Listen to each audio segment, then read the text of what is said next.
Lawmakers resumed consideration of the report of the House Committee on Electoral Matters on a bill to amend the 2022 Electoral Act, debating the provisions clause by clause, with several sections generating intense arguments on the floor of the House. Here's more in this report.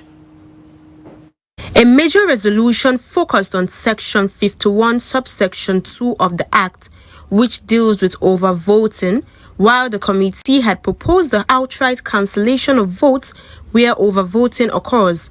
Lawmakers rejected the recommendation.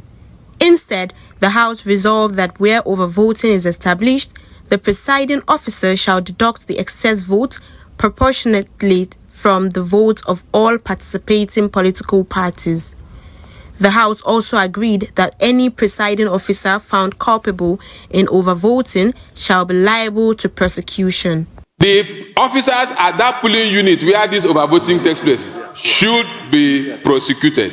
If it is in the law, it will deter us enough. So I submit, sir, that we take a difference between the accredited voters and the actual votes. The difference, let everybody bear the pains in that polling unit and shall be liable to prosecution in accordance with the provisions of Section 145 of the Act. Who shall be liable? Sir? The presiding officer that has done the... Yeah, this is the recounting. So that proportionately, he would deduct the vote proportionately across the political parties. Sharing what amounts to illegality equally, I don't think it's a solution. Let us allow what we have. If there is overvoting, cancel that unit and go back to election within 48 hours. The person who is popular in that unit will still win the election, sir.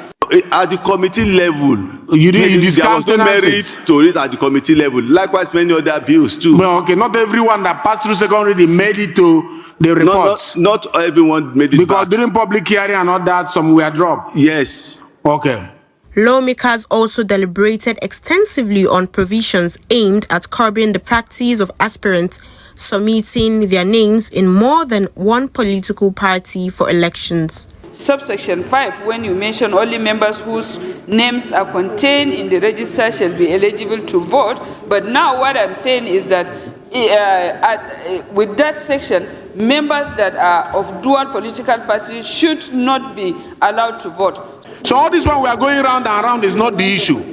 The mischief is that at one point in time, can a member exercise his right of association in this multiple form? Or should he accept one and stay with that? That's the question. The chairman of the House Committee on Electoral Matters, Adebayo Balogun, described Nigeria's Electoral Act as one of the most progressive electoral laws in the nation's history.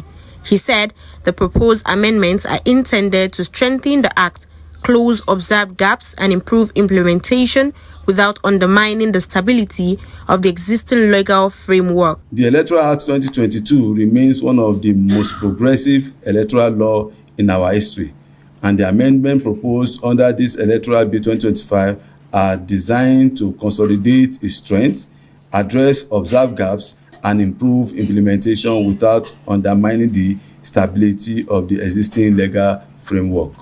The amended bill will now undergo further legislative processes in the National Assembly as lawmakers aim to ensure a more credible, transparent, and efficient electoral process ahead of the 2027 general elections.